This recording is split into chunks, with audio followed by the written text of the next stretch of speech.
गुजरात के जूनागढ़ में अचानक आई मूसलाधार बारिश ने आज तबाही मचा दी। सुबह से दोपहर तक सब कुछ ठीक था, जिंदगी नॉर्मल चल रही थी, लेकिन अचानक आई तेज बारिश ने हालात बदल दिए। हाईवे पर पानी भर गया, ट्रैफिक रुक गया, सड़कें पानी में डूब गईं। शहर की सड़कों पर करीब 6 फीट तक पानी भर गया। गाड़ियां बाढ़ के पानी में तैरने लगी। जो लोग घर पर थे वो घरों में ही कैद हो गए और जो बाहर निकले थे वो घर नहीं जा पा रहे, क्योंकि रिहायशी इलाके इस वक्त पानी में डूब गए। जूनागढ़ की तस्वीरें रोंगटे खड़े करने वाली हैं। किसी को अंदाजा नहीं था कि सिर्फ 5 घंटे की बारिश में जूनागढ़ का ऐसा हाल हो जाएगा।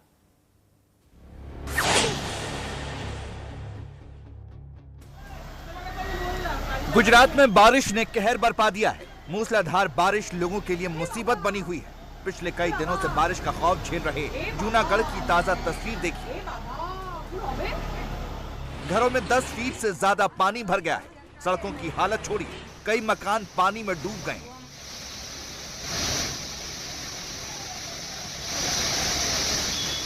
तस्वीरें देखिए, नीचे पानी में डूबा हुआ मकान और ऊपर छत पर आसमानी आफत। लोग कैसे यहां रह रहे हैं, जिंदगी कैसे गुजर रही है, ये सोचने वाली बात है।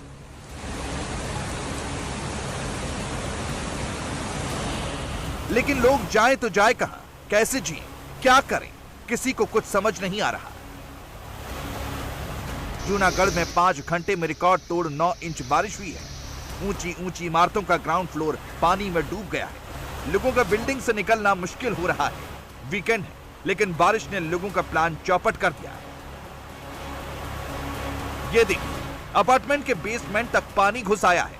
पार्किंग में खड़ी कारें पानी में डूब गई हैं। अपार्टमेंट की लिफ्ट में भी पानी घुस गया है। अचानक आई बाढ़ से गाड़ियां सड़कों पर नाव की तरह बहने लगी।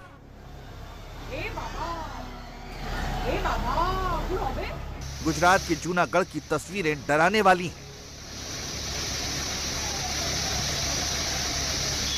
सड़कों पर पानी का फ्लो इतना ज्यादा है कि जो इसके रास्ते में आए उसे खींच ले जाए।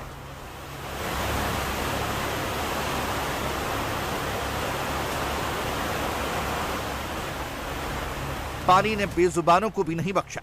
ये देखिए, पानी में किस तरह से मवेशी बहते जा रहे हैं।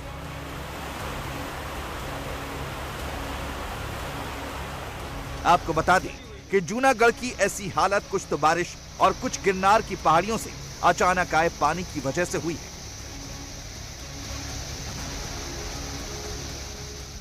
जूनागढ़ के खलीपुर चौक पर इस वक्त मौजूद हैं और ये एक एंट्री पॉइंट है जूनागढ़ का। और आपको तस्वीरें दिखा दें, इससे अंदाजा होगा कि पिछले 5 घंटे में जो बरसात हुई है जूनागढ़ में, उसने जूनागढ़ का क्या हाल रखा। ये जूनागढ़ का आउटर है। यहाँ से आप जूनागढ़ में एंटर करते हो, वहां ये हाल है।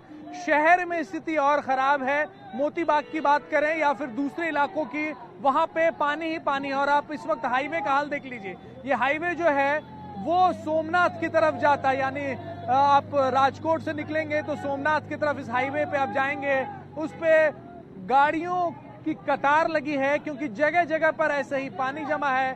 कहीं पर गाड़ियां खराब हो रही हैं, गाड़ियों की रफ्तार जो है वो कम हो रही है। और यही वजह है कि ये आप देख रहे हैं कि लंबी कतार गाड़ियों को इस वक्त आपको नजर आ रही है। जहां तक कैमरे की जरिए आप देख पाएंगे, आपको ऐसा लगेगा कि किसी नदी में इस वक्त मैं चल रहा हूं, जबकि ये सड़क है।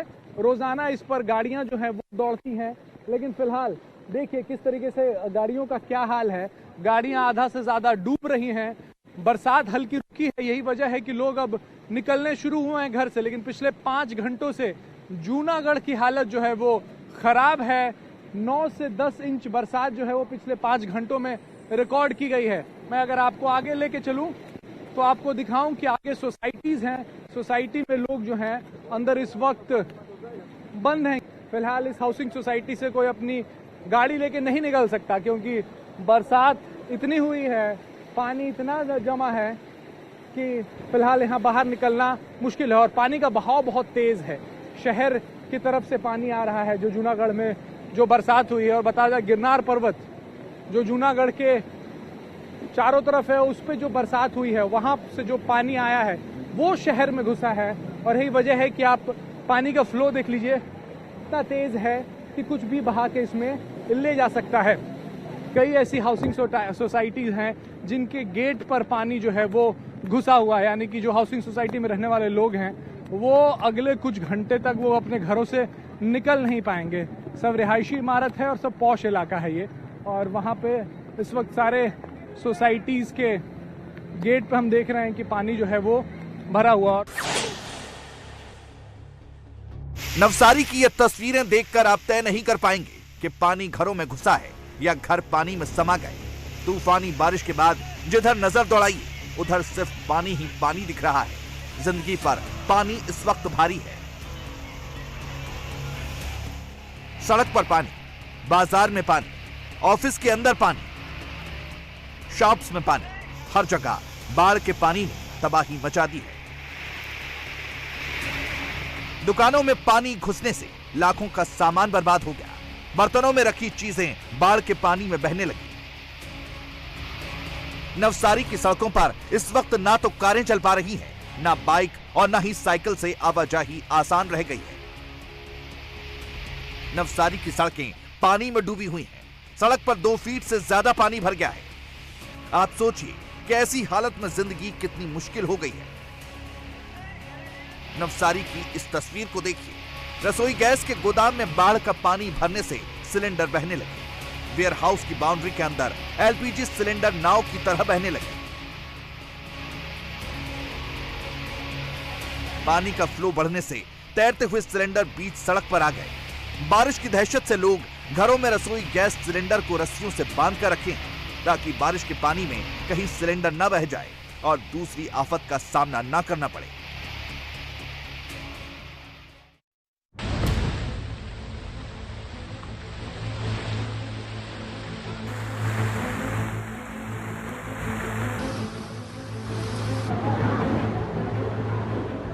आधा हिंदुस्तान इस वक्त मॉनसून से बेहाल है।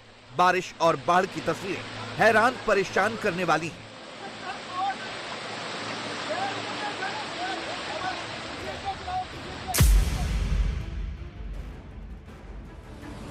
जोधपुर में बारिश ने तबाही मचा दी।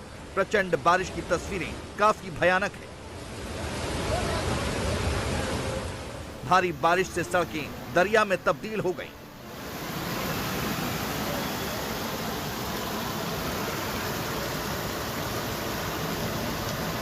सड़कों पर बाइक बहने लगी। स्कूटी के साथ लोग भी बहने लगे।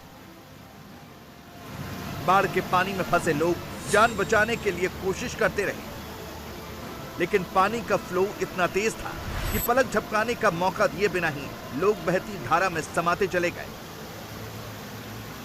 सड़कों पर बहते हुए लोगों को देखने के बाद भी किसी की हिम्मत नहीं हुई कि वो मदद के हाथ बढ़ाए, क्योंकि पानी का फ्लो और प्रेशर भयंकर था।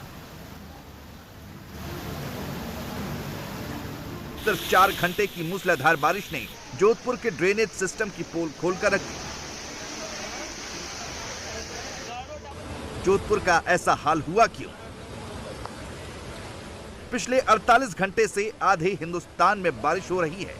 कई शहरों में सड़कें डूब गई हैं, घरों में पानी घुस गया है, लेकिन जोधपुर की सड़कों पर पानी इतना ज्यादा प्रेशर में क्यों बहने लगा, इसे समझिए। जोधपुर में 3 बड़े नाले हैं जिन पर शहर का आधे से ज्यादा ड्रेनेज सिस्टम टिका हुआ है। भैरव नाला, माता का थान नाला और यूनिवर्सिटी नाले के जरिए शहर का ड्रेन वाटर बाहर निकलता है। जोधपुर शहर की आबादी रफ्तार से बढ़ती रही, लेकिन ड्रेनेज सिस्टम में कोई बड़ा बदलाव नहीं किया गया। बारिश का पानी सीवरेज सिस्टम से होकर नाले तक तो पहुंचता है, लेकिन नाले का पानी कुछ दूरी पर ले जाकर छोड़ दिया जाता है। यानी नाले से पानी पूरी तरह नहीं निकलता है, पानी नाले में ही रुका रहता है, जिससे नाला अक्सर भरा हुआ रहता है। इसकी वजह से अचानक आई तेज बारिश के पानी को शहर से बाहर निकालने में सीवरेज सिस्टम फेल हो जाता है।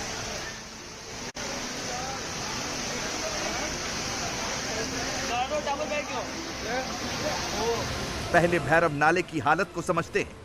कायलाना से शुरू होकर शोभावतों की ढाणी तक फैला है भैरव नाला। आगे इंडस्ट्रियल एरिया होने की वजह से भैरव नाले की लंबाई नहीं बढ़ाई गई। इसी साल मार्च में गहलोत सरकार ने जोजरी नदी तक भैरव नाले को पहुंचाने का प्लान बनाया। जोधपुर का दूसरा बड़ा नाला है माता का थान नाला। मंडोर से चलकर बनार रोड पर माता का थान नाला खत्म हो जाता है। इसे भी जोजरी नदी से मिलाने के प्रोजेक्ट पर काम चल रहा है। जोधपुर के कई छोटे बड़े नाले को साथ लेकर चलने वाला यूनिवर्सिटी नाला न्यू कैंपस के पीछे तक जाता है।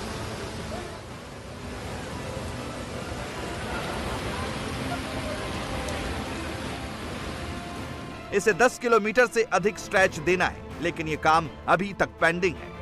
जब तक इन नालों को जोजरी नदी में नहीं मिलाया जाएगा, जोधपुर को बाढ़ से बचाना मुश्किल ही नहीं नामुमकिन है। जोधपुर में भारी बारिश की वजह भी समझ लीजिए।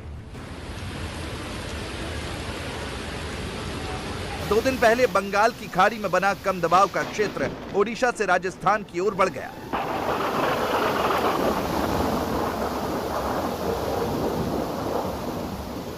जिससे जोधपुर और आसपास के इलाकों में इस वक्त कम दबाव का क्षेत्र बना और मूसलाधार बारिश हुई। मॉनसून टर्फ लाइन बदलने की वजह से भी कम दबाव का क्षेत्र महाराष्ट्र और गुजरात से होते हुए राजस्थान तक पहुंचा।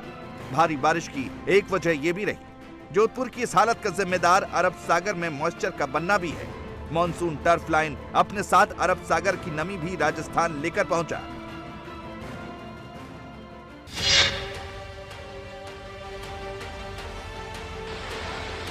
जम्मू और कश्मीर के डोडा की ये तस्वीरें दिल दहलाने वाली हैं। यहाँ बादल फटने के बाद चारों ओर तबाही ही तबाही दिखाई दे रही है। तस्वीरें देखकर यकीन करना मुश्किल हो रहा है कि सड़क की ऐसी हालत बादल फटने से हुई। बादल फटना क्या होता है ये भी आपको समझाएंगे, लेकिन उससे पहले चिराला तहसील के बंगला नाले के पास की इस तस्वीर पर नजर डालिए। बादल फटने के बाद थलीला चिराला लिंक रोड पर इतना ज्यादा पानी आ गया कि पूरी की पूरी सड़क ही बह गई, बर्बाद हो गई, तबाह हो गई। बीच सड़क में कई गाड़ियां अटक गई क्योंकि हद से ज्यादा बारिश की वजह से सड़क का नामो निशान मिट गया। सड़क टूट जाने से चारों ओर कीचड़ जमा होने लगा। इसी दौरान ये शख्स बीच सड़क पर फंस गया। पुलिस और पब्लिक की मदद से उधमपुर के रहने वाले इस शख्स का रेस्क्यू किया गया। बादल फटने से सड़क का बड़ा हिस्सा वॉश आउट हुआ है। बुलडोजर की मदद से सड़कों से मलबा हटाने का काम शुरू हो गया। डोडा किश्तवाड़ रोड पर ट्रैफिक रिस्टोर करने का काम चल रहा है। पहाड़ों से तेज रफ्तार में आ रहे पानी के साथ मलबा भी निचले इलाकों की ओर आ रहा है। बादल फटने से आसपास के घरों को भी नुकसान पहुंचा है। आप सोच भी नहीं सकते कि इन इलाकों में इस वक्त जिंदगी कैसे गुजर रही है। डोडा और किश्तवाड़ में पिछले 3 दिनों से भारी बारिश हो रही है। चिनाब, नीरू और कलनई नदी उफान पर है। डोडा एडमिनिस्ट्रेशन ने नदियों, नालों और ज्यादा ऊंचाई वाली जगहों पर जाने से बचने की अपील की है। अब आपको बताते हैं कि बादल फटना क्या होता है। पहले समझ लीजिए कि बादल फटने का मतलब बादलों का बिखरना या अलग होने जैसी कोई घटना नहीं होती है।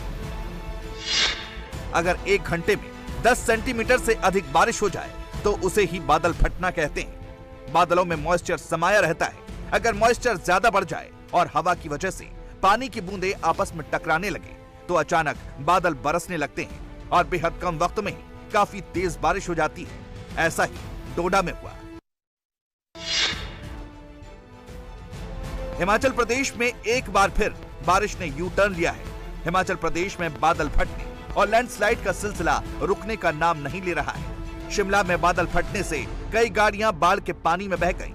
कुछ गाड़ियां कीचड़ में फंसकर बर्बाद हो गईं। मौसम विभाग के ऑरेंज अलर्ट के बीच बीती रात से ही यहां भारी बारिश हो रही है। बादल फटने से इस घर की तबाही देखिए। अचानक हुई तेज बारिश से नदी नाले उफान पर हैं। कई जगहों पर एक बार फिर बाढ़ जैसे हालात बन गए। शिमला में तेज बारिश से कोटखाई में पूरी की पूरी बिल्डिंग गिर गई। सड़कों में बड़ी बड़ी दरार आने से और 3 इमारतों पर खतरा बढ़ गया।